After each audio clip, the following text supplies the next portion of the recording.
سلامونه نیک هیله احترامات زه یم ستاسې ورور ستاسې ملګری سفید ازرمتی ګرانو هیوادوالو هیله ده چې ټول به روغ جوړ خوشحاله یئ ګرانو هیوادوالو نن غواړم یوه وړه غوندې ویډیو د سره شریکه کړم هغه د څه په اړه هغه د دې په اړه چې زموږ په هیواد کې ډېر داسې خلک دي چې خپل کارونه لري خو بیا هم دی د خارج خوبونه ویني وایي چې زه خارج ته لاړ شم داسې به مې ژوند وي او داسې به زه خوشحاله وم داسې به زه پاک ګرځم مګم داسې نه ده خارج ته چې څوک راځي اول خو چې څه کسب کار او دولت او تعلیم ونه لري هسې په زول دي ځکه چې دلته تعلیم ډېر ضروري ده دلته ښې پیسې ضروري دي چې ته بزنس د دې دپاره وکړې چې ودرېږه زه په وطن کې مې امنیت خوندي نه دی دلته به زه خوندي اوسېږم او بله خبره غټه دا ده چې دلته باید څه کسب ولري لا انجینر وي لا ډاکټر وي نو دغه درې کسان دلته کامیاب دي او نور د مزدورۍ دپاره دلته داسې حال دی زه تاسو باندې اوس دغه خلک چې دلته ناست دي د خدای هیله ده او د هغه چا هیله ده چې هغه څوک راشي او موږ د کار دپاره بوځي چې موږ کار وکړو او موږ څه د خپلې کورنۍ دپاره پیدا کړو او وطن ته یې واستو نو د دغو مسافرو پورې زما دا هدف نه دی چې زه په دغو مسافرو پورې خندا کوم په دغو غریبو خلکو پورې نه زما هدف دغه دی چې زه هغه بې احساسه خلکو ته او هغه وطنوالو ته هغه ځوانانو ته د دوی دا حال ورښکاره کړم چې د هغوی زړونه دلته راځي او هغه په دې باندې پوه شي چې په خپل وطن کې حلال رزق ګټل یا په خپل وطن کې چې دومره سبب جوړ وي نو هغه دې باید دا کوشش ونه کړي چې خارج ته راشي او دلته غواړي چې زموږ ژوند به ښه شي دلته به ستاسو ژوند نور هم خراب شي او خپل ژوند به خراب کړي خپل آینده به خرابه کړي نو د دې په خاطر باندې دغو مسافرو حال زه تاسو ته درښیم چې دا څومره مسافر دا ټول پښتانه دا ټول افغانان دي چې دلته ناست دي او د دې انتظار باسي بیا چې دا څوک کار ته بوځي د کار کولو لپاره هغلته ورته څوک پیسې نه ورکوي څوک تنګوي لا ورته وایي چې تا کار سم نه دی کړی لا ورته وایي چې تا کار نه دی زده لا ورته وایي چې دا کار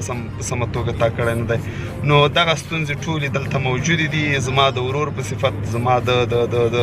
یو کشر په صفت تاسې ته دغه خواست دی چې مهرباني وکړئ زما دغه پیغام هم شیر کړئ او زما له دغه خبرو څخه تاسو عبرت ځکه واخلئ چې نن سبا په خارجو ملکونو کې ډېرې سختۍ دي بیا چې څوک په قانوني لیول وي هغه خو بیا هم خیر دی ځینې خلک دلته په د سعودي ته نور ملکو ته د عمرې لپاره ځي بیا هلته پټېږي نو دا ډېره غټه خبره ده دا غیر قانوني ده باید داسې کار ونه شي نو تاسو ته زه د متحده عرب اماراتو کې یم متحده عرب اماراتو د الین په ښار کې یم نو د الین د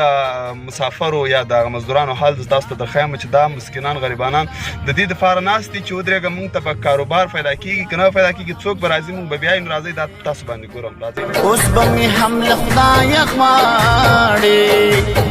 بس نو چلاړې پسې لاړې له زړه مې وباسه زه هم مسافر یما له زړه مې وباسه زه هم مسافر یما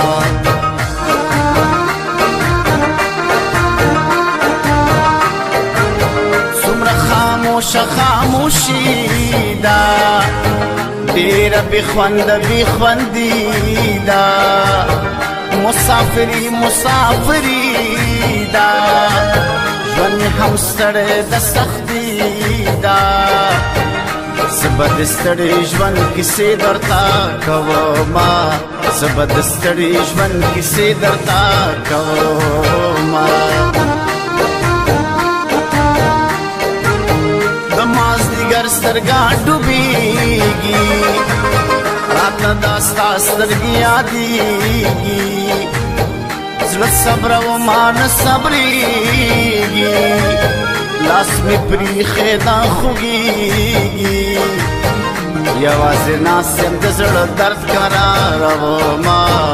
یوازې ناست یم د زړه درد قرارومه نخکې شته دی خو هغه نشته دی ویډیو تاسو وکتله په ویډیو کې هغه مسافر بیچارهګان تاسو وکتل چې د روډ تر غاړې ناست دي او دې ته انتظار باسي تر څو دوی ته کار پیدا شي او دوی د مزدورۍ دپاره ولاړ شي تر څو د خپل فامیل دپاره د خپل کور دپاره یو څه پیدا کړي چې کور ته یا فامیل ته ولېږي. نو ګران دوستانو زما د دې ویډیو نه دا مقصد نه و، ما دا ویډیو کې چې دا مسافر له لرې نه راوستي دي یا ما دا ویډیو داسې تیزه راوستې ده، زما دا مقصد هم نه دی چې دوی په دې ویډیو کې ښکاره شي. زما یوازینی دا مقصد دی چې زما د وطن نور ځوانان دغسې در بدر نه شي، نور ځوانان مې دغسې